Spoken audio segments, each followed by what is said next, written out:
स्वागत है आपका आपके अपने YouTube चैनल सरस्वती ज्ञानधारा पर। कक्षा 11 की जीव विज्ञान में आज एक नया चैप्टर प्रारंभ हो रहा है। चैप्टर का नाम है बायोमॉलिक्यूल्स, यानी हिंदी में उसको बोलते हैं जैविक अणु। बायोमॉलिक्यूल्स यानी कि जीवों की कोशिकाओं में जो रासायनिक अणु या कार्बनिक अणु पाए जाते हैं वो बायोमॉलिक्यूल्स कहते हैं। इसके अंतर्गत हम लोग कोशिकाओं में पाए जाने वाले विभिन्न प्रकार के जैविक अणुओं का अध्ययन करेंगे। ठीक है, आइए प्रारंभ करते हैं आज।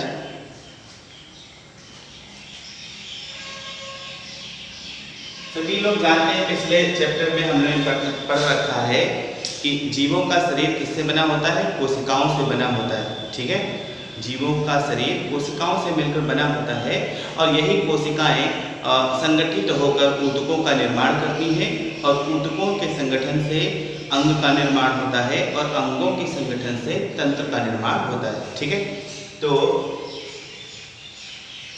देखेंगे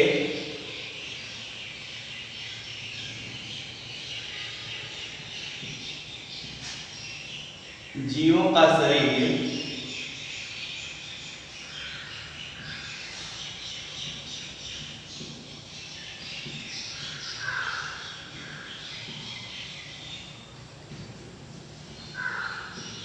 कोशिकाओं का बना होता है।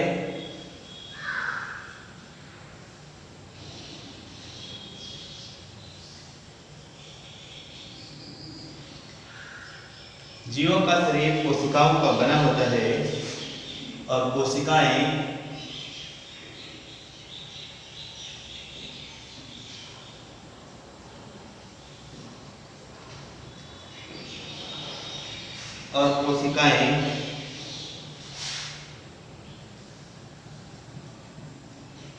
तत्वों से बनी होती हैं।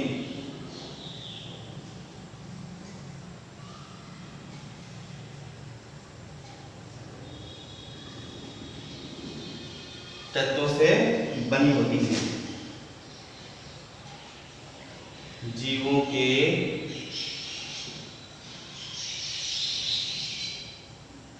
ऊतकों में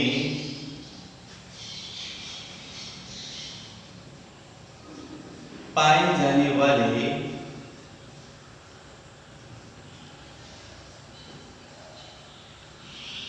समस्त कार्बनिक यौगिक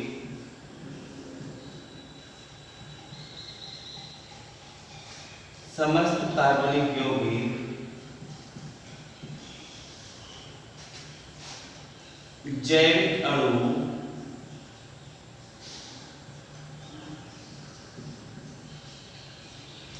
अणु यानी कि बायोमॉलिक्यूल्स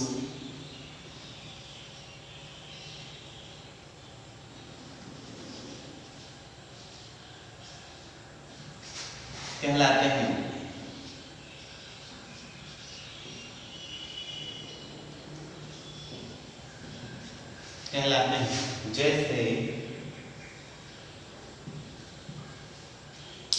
जैसे कार्बोहाइड्रेट्स,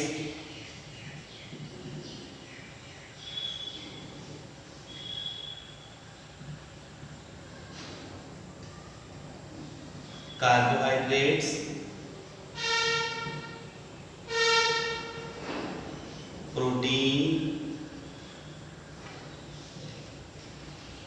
लिपिड,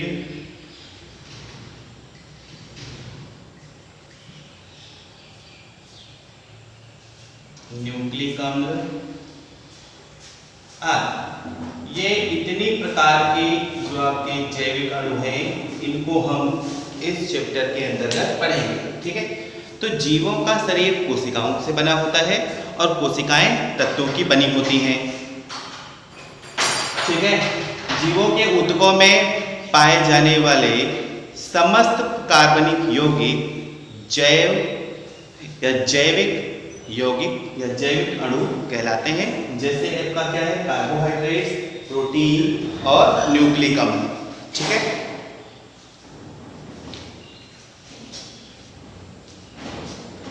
अगर हम कोशिका का विश्लेषण करें तो कोशिकाओं का विश्लेषण दो प्रकार से हो सकता है। दो, कोशिकाओं का अकार्बनिक विश्लेषण और कोशिकाओं का कार्बनिक विश्लेषण, जिसके माध्यम से हमें पता चलेगा कि कोशिकाओं में कौन कौन से अकार्बनिक तत्व पाए जाते हैं और कौन कौन से कार्बनिक यौगिक पाए जाते हैं। क्लियर? तो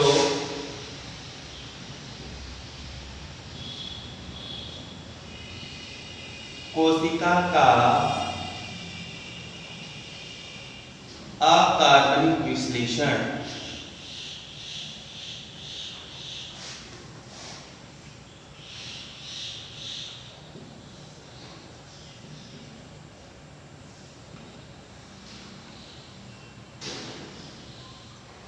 कोशिका का अकार्बनिक विश्लेषण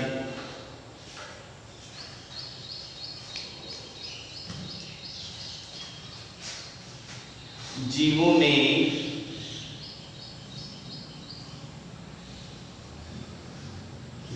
में अकार्बनिक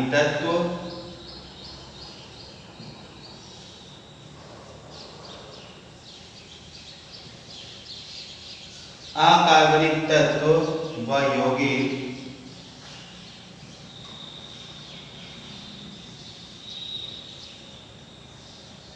पाए जाते हैं,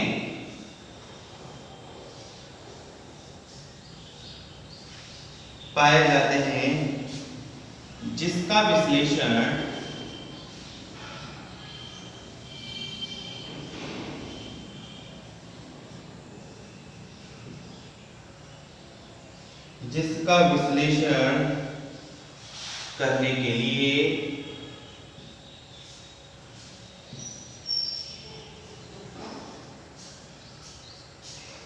विश्लेषण करने के लिए जीवों के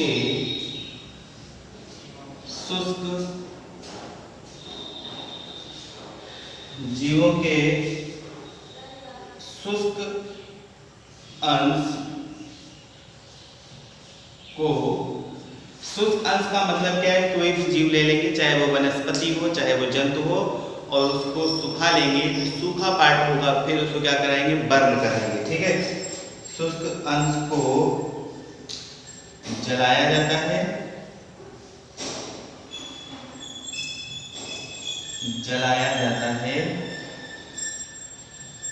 जिससे उसमें उपस्थित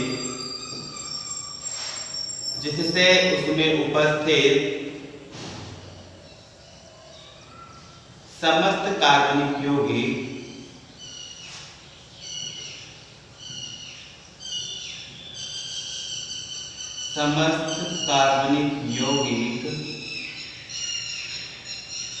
CO2 व H2O के रूप में वाष्पित हो जाते हैं।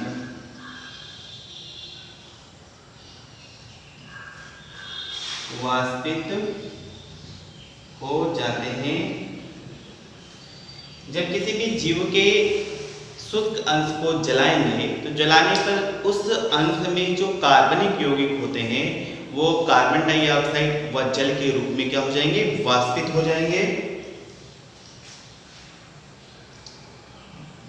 जाते हैं और शेष बचा पदार्थ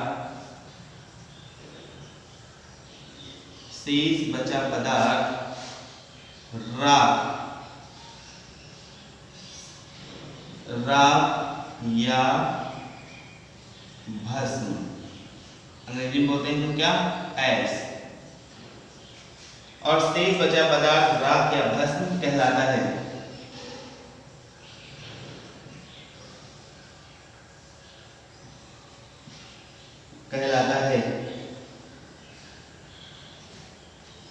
इसमें अकार्बनिक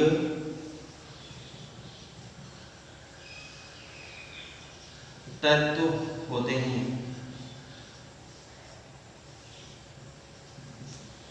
ठीक है? तो जब उसको जला देंगे तो कार्बनिक यौगिक वाष्पित हो जाएंगे, जो अकार्बनिक यौगिक होंगे जो अकार्बनिक तत्व हैं उन्हीं की आपको राख या भस्म प्राप्त होगी। इस भस्म का विश्लेषण किया जाए तो उसमें विभिन्न प्रकार के तत्व पता चलते हैं, कौन कौन से तत्व पाए जाते हैं। ठीक है,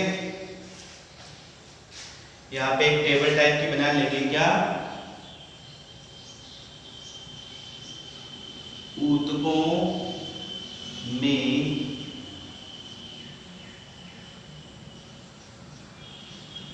पाए जाने वाले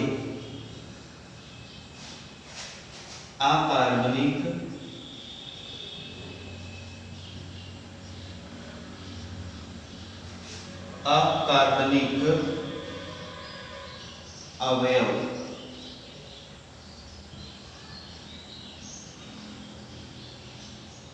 इस टेबल के माध्यम से इसको समझेंगे कि ऊतक में कौन कौन से अवयव पाए जाते हैं। ठीक है, तो देखेंगे इसमें पाया जाता है आपका sodium,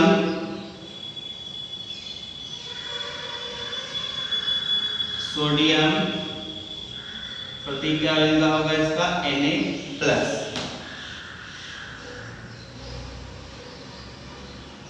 potassium K+,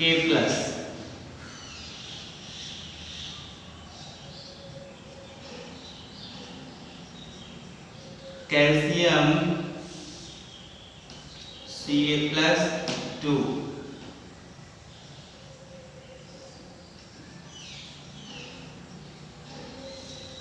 magnesium Mg+2,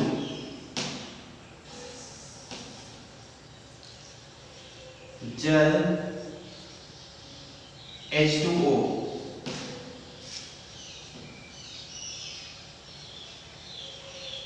और कुछ यौगिक होते हैं, जैसे कौन कौन से यौगिक होंगे आपका sodium chloride NaCl, calcium carbonate CaCO3, phosphate ion होगा उसमें PO4-3, और सल्फेट आयन होगा SO4-2। तो अगर उस राख का विश्लेषण किया जाए तो उस राख के विश्लेषण करने पर इतनी प्रकार के तत्व हमें प्राप्त होते हैं जो ऊतक में पाए जाते हैं। ठीक है, ये इस प्रकार से आप टेबल बना सकते हैं। ठीक है, तो सोडियम पाया जाता है, उसमें पोटेशियम होता है, कैल्शियम, मैग्नीशियम, जल और यौगिक होता है। क्लियर? अब हम डिस्कस करेंगे कि हमें मालूम है ये तत्व निर्जीव में भी होते हैं, सजीव में भी होते हैं, तो सजीव और निर्जीवों में इन तत्वों की तुलना करेंगे। ठीक है,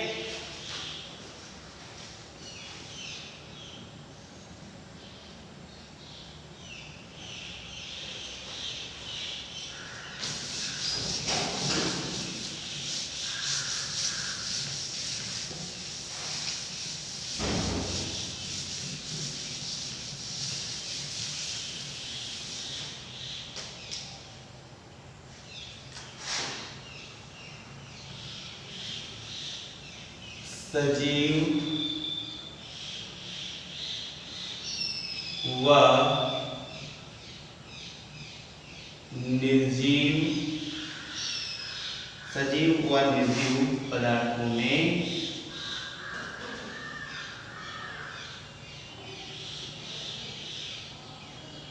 सजीव व निर्जीव पदार्थों में पाए जाने वाले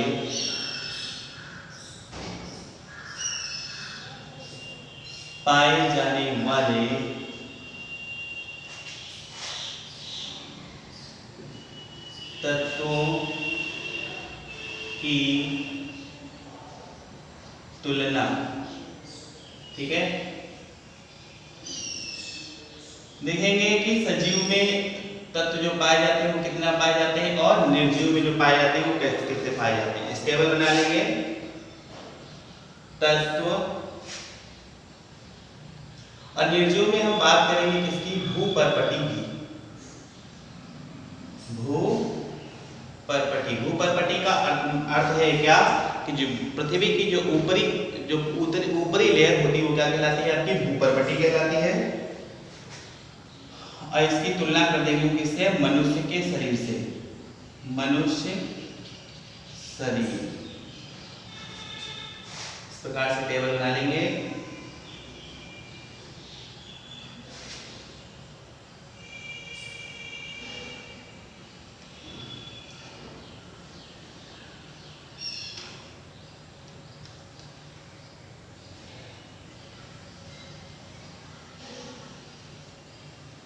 इससे पता चलेगा कि कौन सा तत्व जो है वो कितनी मात्रा में आपका निर्जीव यानी भूपर्वटी में पाया जाता है और कितनी मात्रा में वो आपका मनुष्य के शरीर में उपस्थित होता है। क्लियर? तो पहले इसमें देखते हैं, सबसे पहला तत्व होगा वो कौन सा है? आपका हाइड्रोजन।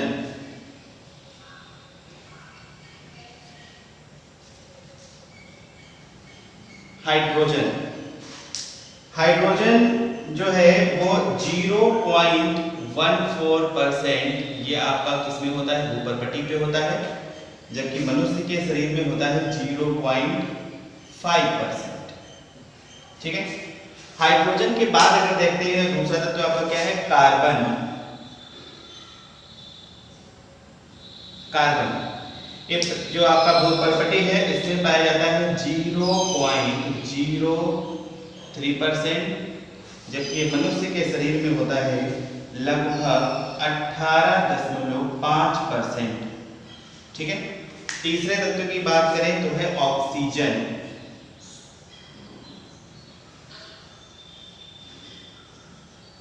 ऑक्सीजन और ऑक्सीजन जो है वो लगभग 46.6% भूपर्वटी यानी निर्जीव में होता है। और मनुष्य की बात करें तो मनुष्य के शरीर में लगभग 65% ऑक्सीजन होती है। सबसे अधिक क्या आपका हो गया? ऑक्सीजन हो गया। ऑक्सीजन के बाद बात करें तो नाइट्रोजन। नाइट्रोजन ये निर्जीव पदार्थों में ये बहुत कम होती है, बहुत कम, बहुत रेयर। और जबकि मनुष्य के शरीर की बात करें तो ये होती है 3.3%। नाइट्रोजन जो आपका है जीव द्रव्य का मुख्य तत्व होता है, प्रोटीन में भाग लेता है प्राण निर्माण में। नाइट्रोजन के बाद आता है आपका सल्फर। और सल्फर जो है ये भी आपका देता है 0.03%, यानी कि बिल्कुल कार्बन के समान ही। और मनुष्य के शरीर में सल्फर पाया जाता है लगभग 0.3%। निर्जीव पदार्थों में 0.03 और मनुष्य के शरीर में 0.3, यानी कि मनुष्य के शरीर में निर्जीव पदार्थों से ज्यादा होती है। सल्फर के बाद अगर बात करें तो आता है सोडियम। सोडियम और सोडियम मनुष्य के शरीर में होता है लगभग 2.8%, निर्जीव पदार्थों में, और मनुष्य के शरीर में होता है 0.2%। सोडियम के बाद अगर देखते हैं तो होता है कैल्शियम।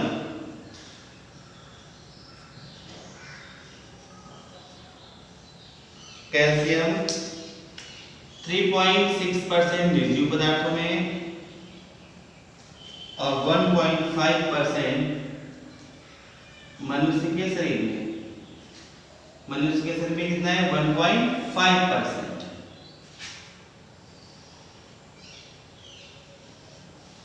कैल्शियम के बाद देखेंगे अगला मैग्नीशियम।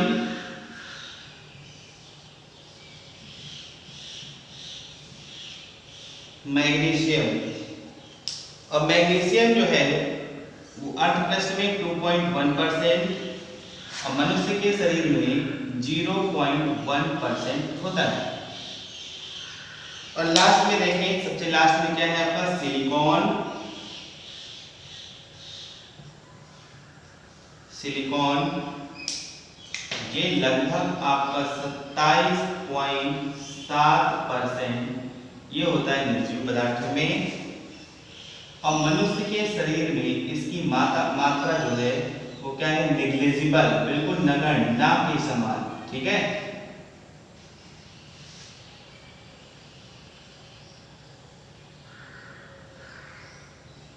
तो ये आपके सजीव व निर्जीव पदार्थों में पाए जाने वाले तत्वों में तुलना हो गई। निर्जीव पदार्थों में क्या ले लेंगे हम, भूपरपट्टी, पृथ्वी की जो ऊपरी सतह है वो क्या कहलाती है, भूपरपट्टी। तो उसमें पाए जाने वाले तत्वों और मनुष्य के शरीर में पाए जाने वाले तत्वों की तुलना कर लेंगे, तो तुलनात्मक की अध्ययन होगी। ठीक है। इसके बाद हम लोग देखते हैं कोशिका का कार्बनिक विश्लेषण।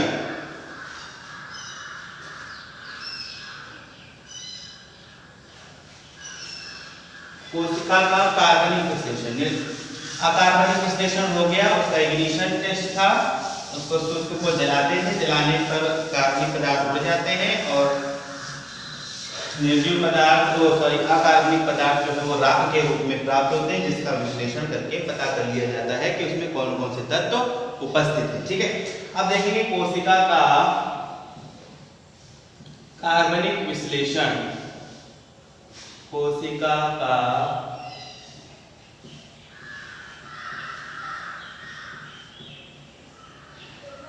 कार्बनिक विश्लेषण, organic analysis of cell. Organic analysis करेंगे तो पता चलेगा उसमें कौन कौन से कार्बनिक यौगिक उपस्थित हैं। क्लियर। तो कोशिका का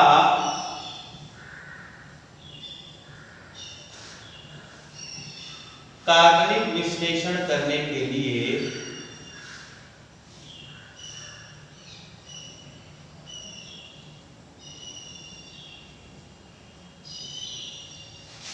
कार्बनिक विश्लेषण करने के लिए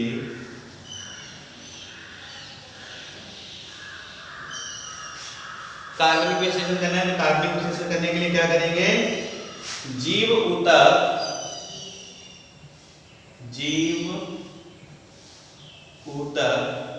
जीव का कोई ऊतक ले लेंगे, चाहे प्लांट ले लें, प्लांट के पार्ट का कुछ हिस्सा ले लें, कोई पौधा, ठीक है। जैसे मूली का करना है तो मूली का थोड़ा सा हिस्सा ले लें वो, या फिर एनिमल ऊतक का लेना है तो यकृत है या स्किन है, कुछ भी लेके क्या करेंगे, जीव ऊतक को पीस कर, उसको क्रश कर दिया जाता है, को पीस कर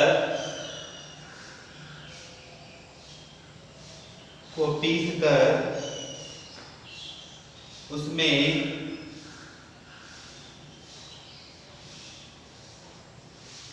ट्राइक्लोरो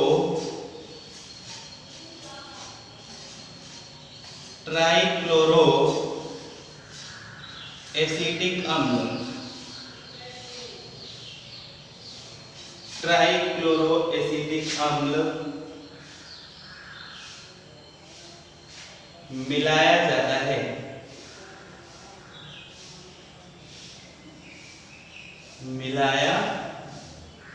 जाता है। और फिर उसे एक फिल्टर पेपर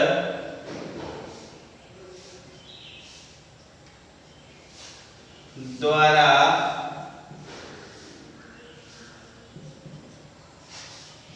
छानकर विश्लेषण करते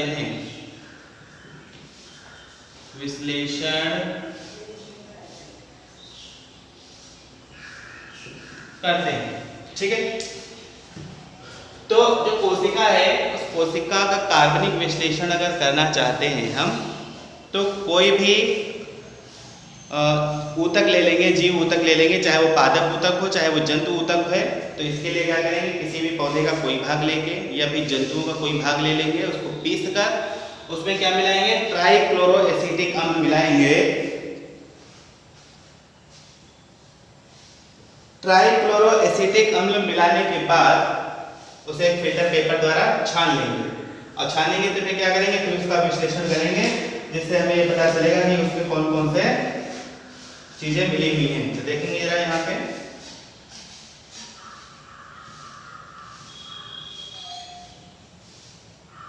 पिसा हुआ ऊतक प्लस ट्राइक्लोरो एसिटिक अम्ल।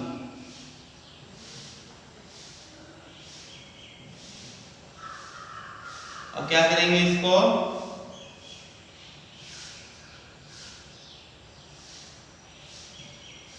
फिल्टर पेपर पे डालेंगे, इसको छानेंगे, देखेंगे दो पार्ट इसके होंगे।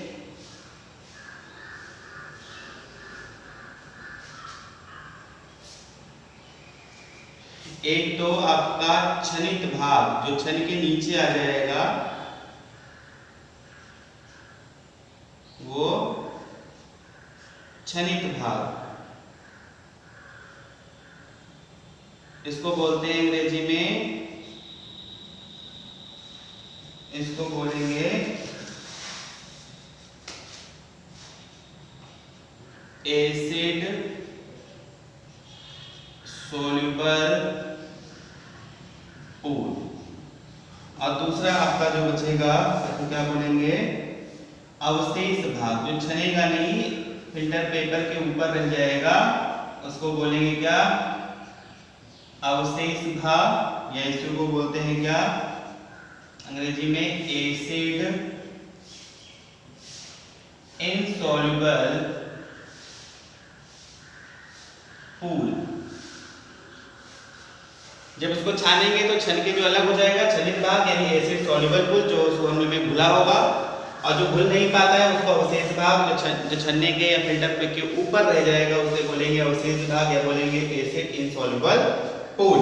ठीक है, तो जो छनित भाग होता है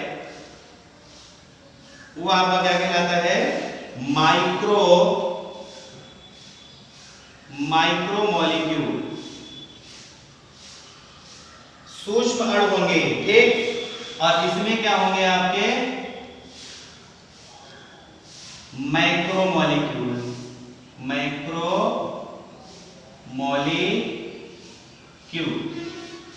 इनका जो भार है,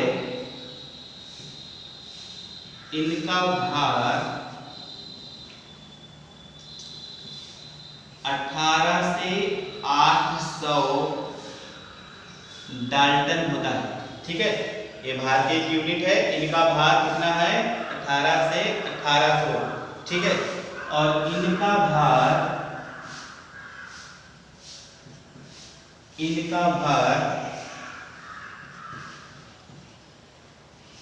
10,000 डाल्टन से अधिक होता है। ठीक है, इनका भार 18 से 1800 डाल्टन, इनका भार क्या होगा 1000 डाल्टन से अधिक होगा। ठीक है, इसमें क्या क्या होगा आपका जो छन के पार्ट अलग हो गया, इसमें कौन कौन सी चीजें उपस्थित होंगी देखेंगे जरा। सरल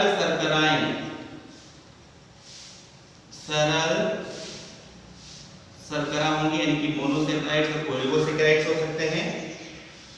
दूसरा आपको क्या होगा इसमें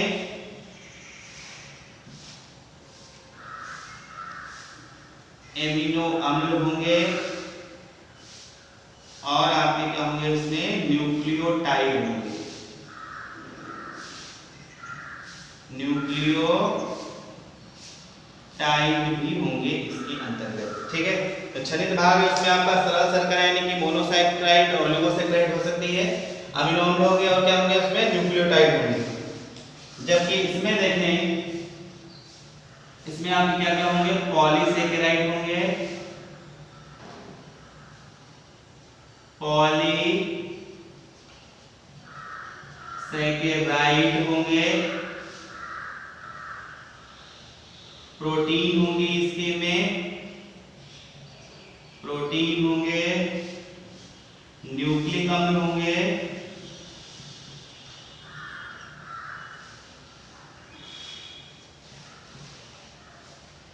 और क्या होंगे इसमें लिपिड होंगे। ठीक है, वास्तव में देखा जाए तो लिपिड जो आपका है वो मैक्रो मॉलिक्यूल नहीं होता है, बृहद अणु नहीं होता है, तो क्या होता है आपका माइक्रो मॉलिक्यूल होता है।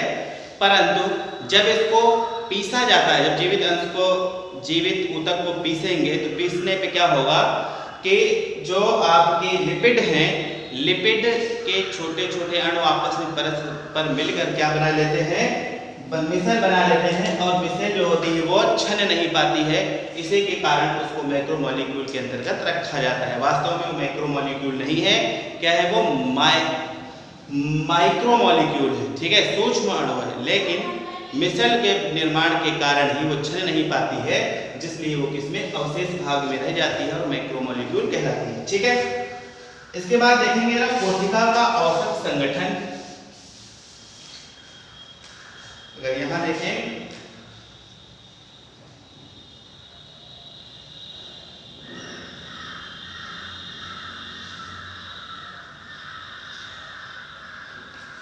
कोशिका का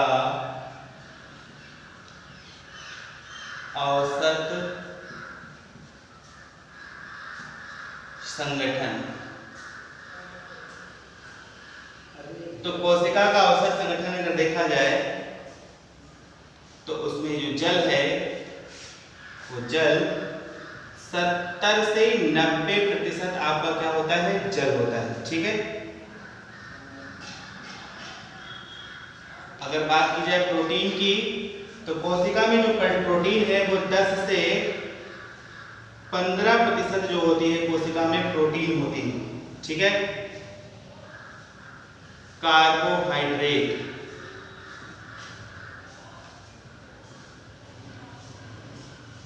कोशिका में जो कार्बोहाइड्रेट है वो लगभग आपका 3% होता है। इसके बाद करते हैं लिपिड की, तो लिपिड लगभग आपका 2%। फिर न्यूक्लिक अम्ल,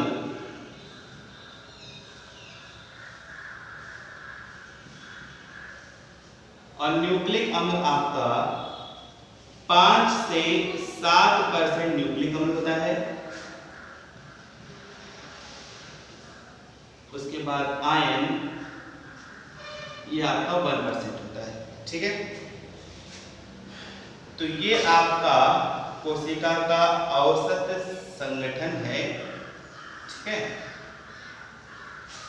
तो इतना आज आपको, ये फर्स्ट वीडियो है आपका इस चैप्टर का, इसमें आपको हमने थोड़ी सी जानकारी आपको उपलब्ध कराई है कि कोशिका में जो आपके जो कार्बनिक अणु पाए जाते हैं वो बायोमोलिक्यूल्स यानी जैविक अणु कहलाते हैं। कोशिका का विश्लेषण करते हैं तो अकार्बनिक विश्लेषण और कार्बनिक विश्लेषण, जिसके द्वारा पता चलता है कि कोशिका में कौन कौन से अकार्बनिक तत्व या यौगिक और कौन कौन से कार्बनिक यौगिक पाए जाते हैं। कोशिका का औसत संगठन क्या होता है, इतना हमने आपको आज पढ़ा दिया है। नेक्स्ट वीडियो में हम लोग आगे डिस्कस करेंगे कार्बोहाइड्रेट्स के बारे में, लिपिड्स के बारे में, न्यूक्लिक अम्ल के बारे में और प्रोटीन के बारे में, ठीक है। तो आशा है आज का ये वीडियो आपको अच्छे समझ में आ जाएगा। वीडियो को लास्ट तक देखेंगे और वीडियो को लाइक करेंगे, अपने दोस्तों में इसे शेयर करेंगे, और अगर आपने इस चैनल को अभी तक सब्सक्राइब नहीं किया है तो इस चैनल को सब्सक्राइब करें। तो ठीक है, देखते रहिए और बने रहिए सरस्वती ज्ञानधारा पर। Thank you.